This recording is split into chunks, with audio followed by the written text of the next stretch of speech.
Hello students आज हम द्वितीय प्रकार के आंकड़े जो होते हैं उनका कलेक्शन के बारे में जानेंगे। Collection of secondary data. इससे पूर्व हमने जो प्राइमरी डाटा था उसका कलेक्शन जाना था।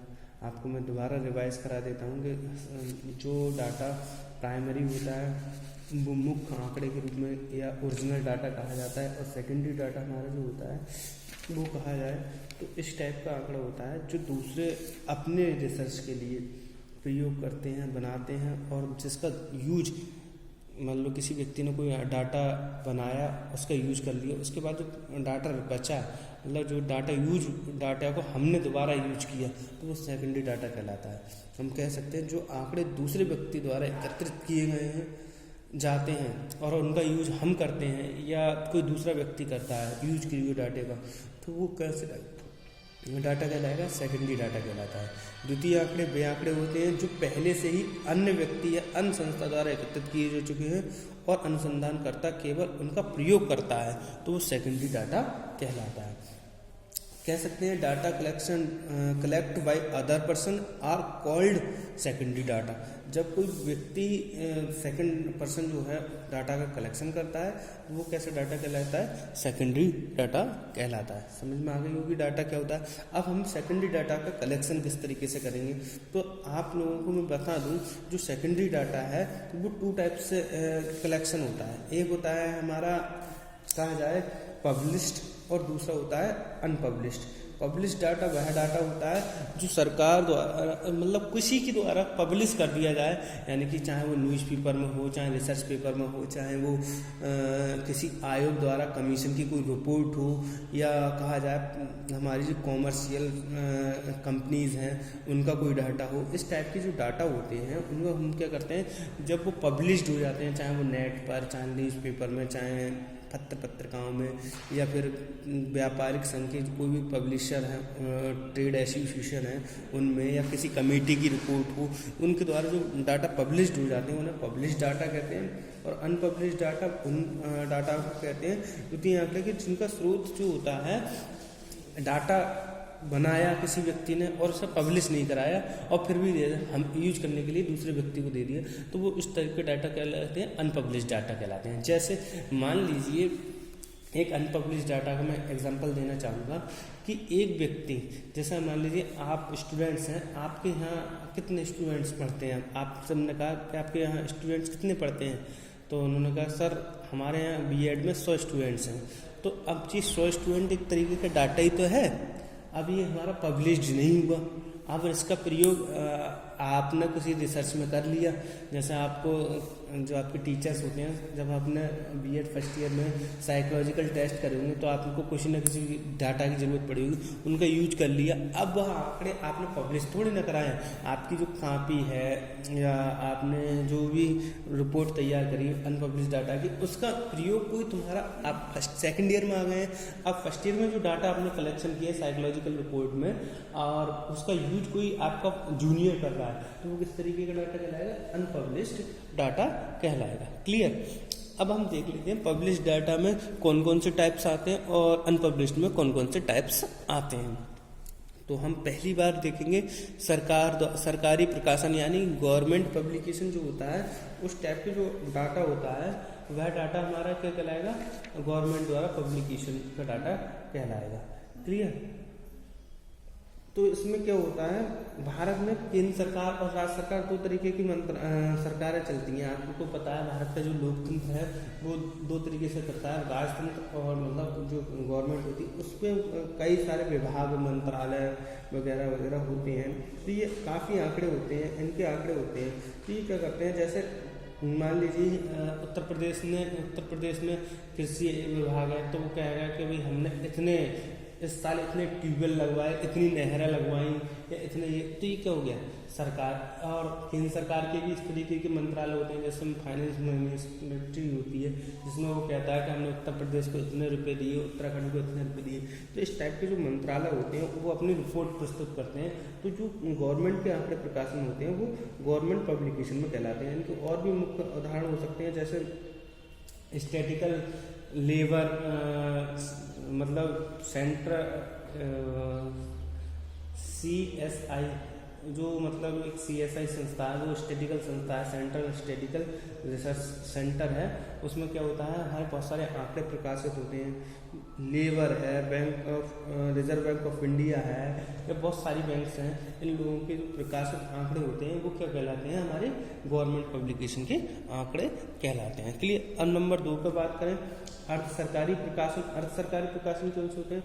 मैंने आपको बताया है कि भाई जो कुछ संस्थाएं ऐसी होती हैं जो अर्ध सरकारी में आती हैं। जैसे हम कहें कि शहर की नगर पालिका, जो नगर पालिका होती है, आपको बता दूं, ये हमारा स्थानीय निकाय होती है, स्थानीय स्तर का काम करती है, स्थानीय सरकार कहा जाता है। स्थानीय सरकार क्यों कहा जाता है? ये अपने पैसे, अपना जो कलेक्शन होता है, अपने पैसा इकट्ठा करना होता है, वो स्वयं करती है। क्लियर। अब वो पैसा इकट्ठा करके अपनी सैलरी स्वयं से निकालती है। तो जो वहाँ पे सरकार का इस पर संरक्षण तो है, परंतु ये सरकार को कमा के देती है, बस कि सरकार से खर्च नहीं करवाती है। तो इस टाइप की जो नगर पालिका है, नगर निगम है, जिला परिषद है आदि कुछ मदें हैं, ये बहुत सारे आंकड़े तैयार करती हैं। जैसे नगर पालिका जन्म प्रमाण पत्र तैयार कर रही है, और स्वास्थ्य संबंधी आंकड़े तैयार कर रही है, और नगर में कितने ठेले वाले हैं, उनका कितने ठेले वाले हैं, कितने भूखे लग रहे हैं, अतिक्रमण में कितना करा दिया, कितनी दुकानें हैं, कितने हाउस रेंट आ रहा है, किसी से हाउस रेंट का टैक्स लिया जा रहा है, हाउस टैक्स लिया जा रहा है, और नगर पालिका कितनी टंकियां लगवाई हैं, उनसे कितना टैक्स आ रहा है। तो इस टाइप की जो व्यवस्था होती है वो कौन करते हैं?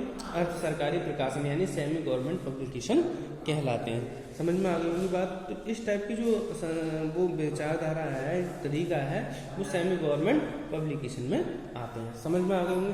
जैसे जन्म प्रमाण पत्र से, आप जन्म प्रमाण पत्र है तो शहर की जनसंख्या कितनी बड़ी, उससे भी पता चल सकता है। मान लीजिए 2011 में शहर की जनसंख्या कितनी थी और उसमें जन्म प्रमाण पत्र बने हैं, तो उससे पता चल सकता है कि हमारे शहर की इतनी जनसंख्या ग्रो करिए। ठीक है। तो ये चीज़ें हमारे सेमी गवर्नमेंट पब्लिकेशंस में आती हैं। उसके बाद आती है समिति व आयोग की रिपोर्ट। भाई बहुत सारी समितियां होती हैं, जैसा report of committee and commission. बहुत सारे सरकारी कमेटी है, आयोग होते हैं, जैसे वित्त आयोग है, योजना आयोग है, फाइनेंस कमीशन है, या प्लानिंग कमीशन है, या एकाधिकार कमीशन है।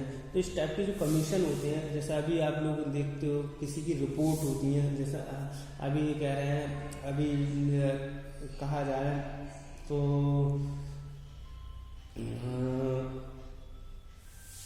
कृषि के लिए स्वामीनाथन कमीशन की बात करते हैं कि स्वामीनाथन कमीशन ने, बार बार किसान कहते हैं स्वामीनाथन कमीशन ने ये बोला वो बोला।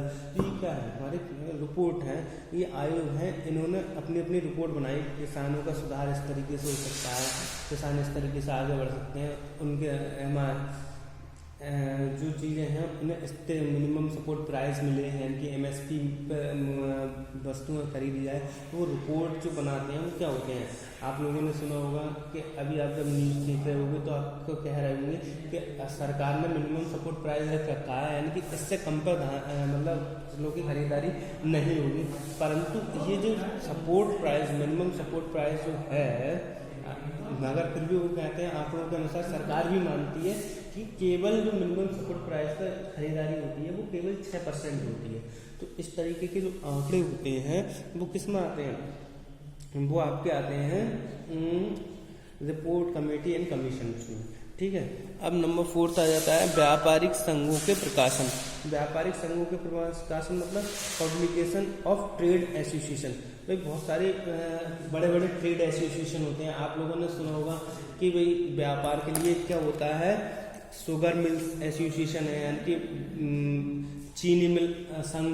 और तुमने सुना होगा कि जो सबके व्यापारिक संघ होते हैं, कपड़े वालों के अलग होते हैं व्यापारिक संघ, या फिर चीनी मिल के मैं बहुत इम्पोर्टेंट मानता हूँ। शुगर मिल एसोसिएशन में क्या होता है कि वो किसानों से भी जुड़ा हुआ है, सरकार से भी जुड़ा हुआ है, और इस तरीके से क्या होती है, जो चीनी मिल है वो क्या बन गई हमारी, एक तरीके से कहा जाए